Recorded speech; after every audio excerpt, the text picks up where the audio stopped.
They lived here long ago, living self-sufficient and harmonious for at least 60,000 years. Connected deep to their earth, spirit and culture, resting and traversing the land.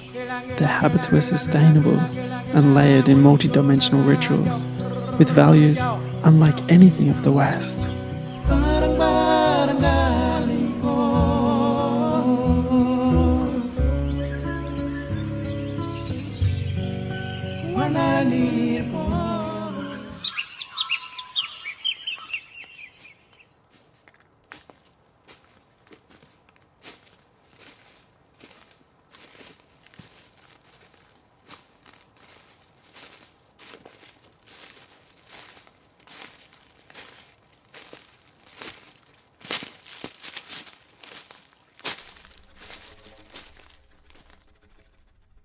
There are numerous records of highly specialised shelters and a wide and complex variety of Indigenous settlements and patterns existing prior to European contact with Australian Aboriginals and Torres Strait Islanders.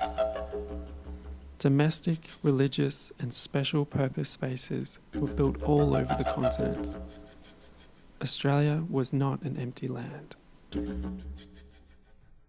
The architecture of Aboriginal houses built prior to European contact depended on climate, natural environment, resources available, family size, and particular needs of the Aboriginal nation of that area. Their traditional lifestyles touched the earth lightly, utilizing local sources for food, clothing, materials to hunt, and shelter. From the beginning of white settlement, Aboriginals have been subjected to an unnatural world unlike their own. Oppressed, subjected to foreign disease, displaced, marginalized, ostracized, stolen and sadly killed. Unfortunately, much of this rich and complex traditional lifestyle was compromised along the way. During the occupation of their own land, Indigenous Australians shortly became dependent on European food, clothing and housing. In the 50s and 60s, housing was seen as an important government policy. Numerous housing programs were built, aiming to initiate a process of cultural change. Government housing policies became a way of training Aboriginal Australians to adopt European ways of living. During the mid-70s, the Department of Aboriginal Affairs started a program that ensured efficient delivery of housing and infrastructure services for Aboriginal settlements. With the help of community councils and the engagement of specialists, conventional housing became within reach for many Indigenous families. Having the same houses as non-Aboriginal people became a symbol of equity and citizenship. But these repetitive conventional housing solutions completely forget about cultural considerations, climate issues and local sustainability. However, in the last 40 years, there have been other housing initiatives that have opened up more opportunities for Aboriginal communities to become less reliant on government handouts.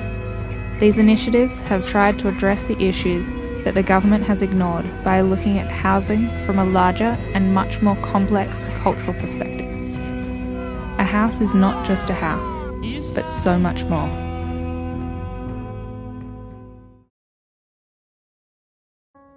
Throughout the history of Aboriginal housing in Australia, it is possible to identify three different approaches: the provider method, the self-help method, and the supporter method. The provider method consists of government supplying houses to Aboriginal communities. To the date, the government has invested more than $9 billion in programs such as CHIP, AREA, and SIHIP. The government regards equitable housing as providing identical units to the public, but by mainstreaming the housing and ignoring the cultural and environmental differences, the result is unequal. Remote Indigenous communities have been victims of numerous failed attempts at housing innovations. Modular, prefabricated carcasses are recklessly built to meet a particular cost and time limit, focusing on quantity rather than quality.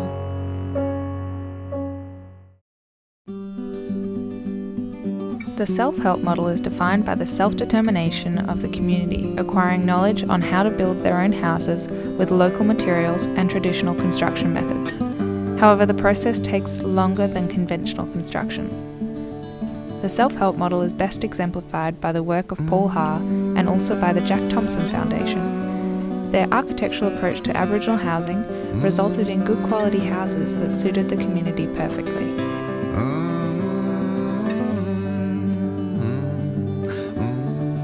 They derive the material from the land which is theirs, that they are a part of, and from that material they build the houses that they wish to build, where they wish to build.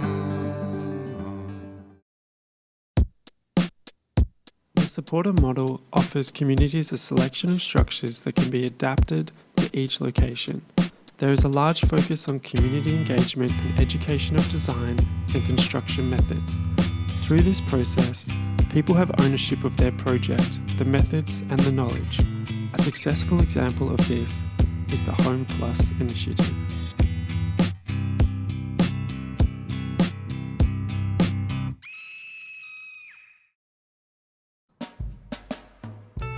Each community's needs and lifestyles are so different and complex that architects should design throughout consultation and deep involvement with every community.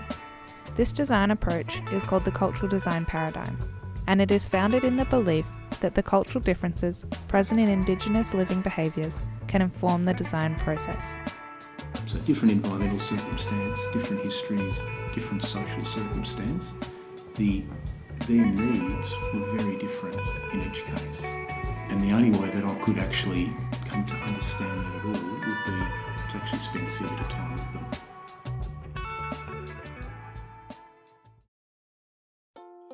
Kinship concerns such as avoidance relationships require rooms to have two exits.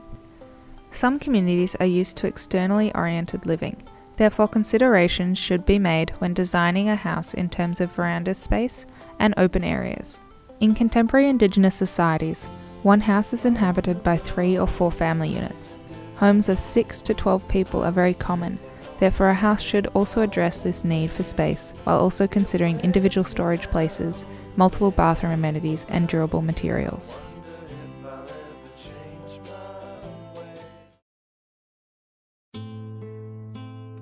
We should design with special attention to the community housing management capacities to make sure that all the technology used in the houses is locally sustainable.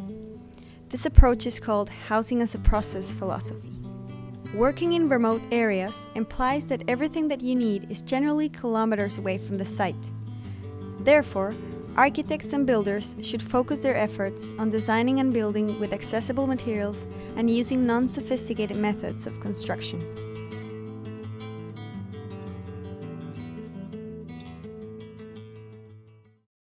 Architects should pursue community engagement. If people participate in the design and building of their own houses, there are numerous positive outcomes, such as a sense of belonging, duty of care for their property, sharing of knowledge, and community cohesion.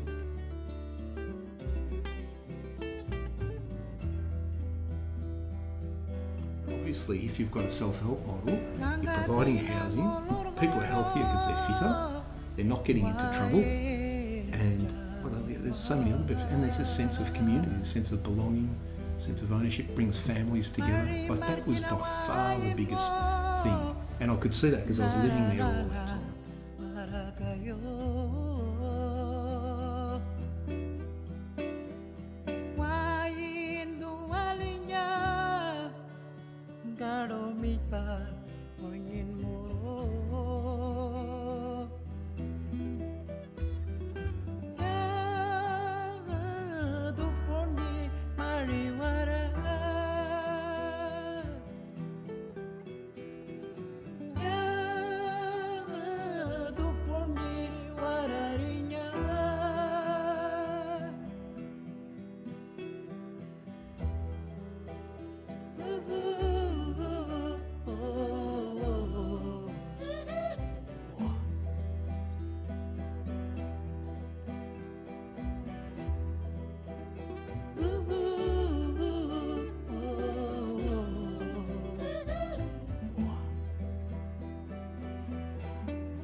terngawur